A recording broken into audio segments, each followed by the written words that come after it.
নমস্কার বন্ধুরা, সবাইকে স্বাগত দেবমিতার হেসেলে। আশা করি আপনারা সবাই ভালো আছেন।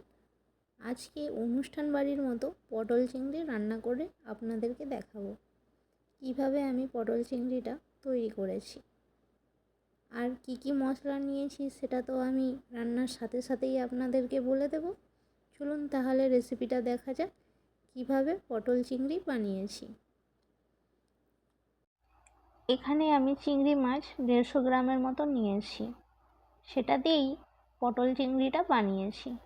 চলুন তাহলে বকবক তো অনেক হলো, এবার রান্নাটা শুরু করা যাক।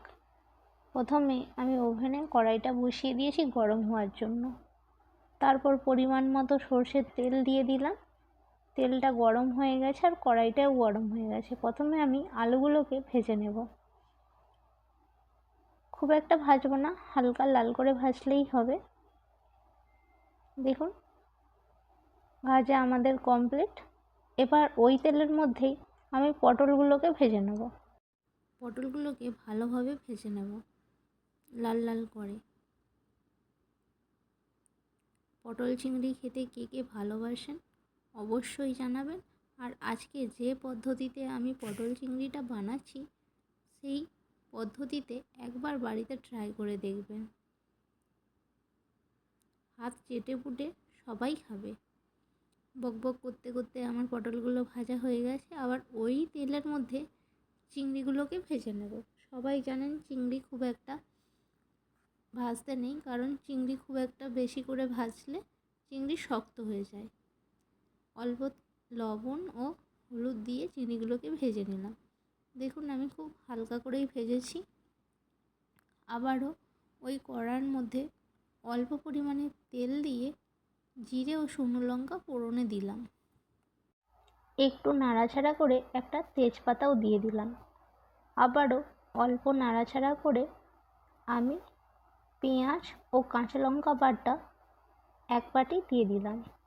2 চামচের মতো আমি আদা রসুন পেস্ট দিলাম। আর লবণ 1 চামচ আর হলুদ 1 চামচ দিয়ে মশলাটাকে ভালো করে নেড়ে ছেড়ে একটু কষিয়ে নিলাম। এরপর এর মধ্যে দেব কাশ্মীরি রেড চিলি পাউডার।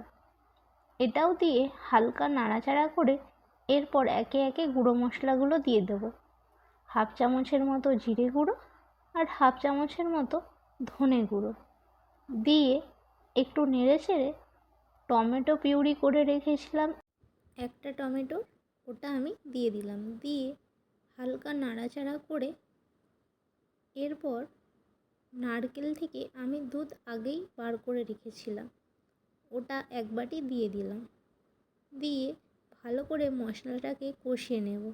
এরপর আলু ও পটল দিয়ে আবারও মশলাটাকে খুব ভালো করে কষিয়ে নেব যত টাইম না মশলা থেকে খুব ভালো মতো তেল ছেড়ে যায়। দেখুন কত সুন্দর তেল ছেড়ে এসেছে।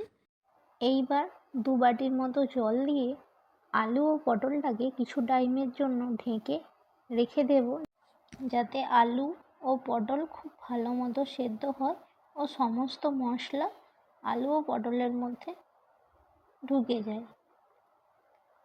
এবার ঢাকা দিয়ে দিলাম, দিয়ে কিছু টাইমের জন্য রেখে দেবো। দেখুন ঝোলটা আমাদের ফুটে গেছে। এরপর ভেজে রাখা চিংড়িগুলোকে দিয়ে হালকা নেড়ে চেড়ে আবারও কিছু টাইমের জন্য রেখে দেব। এরপর ঢাকনা খুলে ওপর থেকে গরম মশলা ছড়িয়ে দিলেই তৈরি আমাদের পটল চিংড়ি।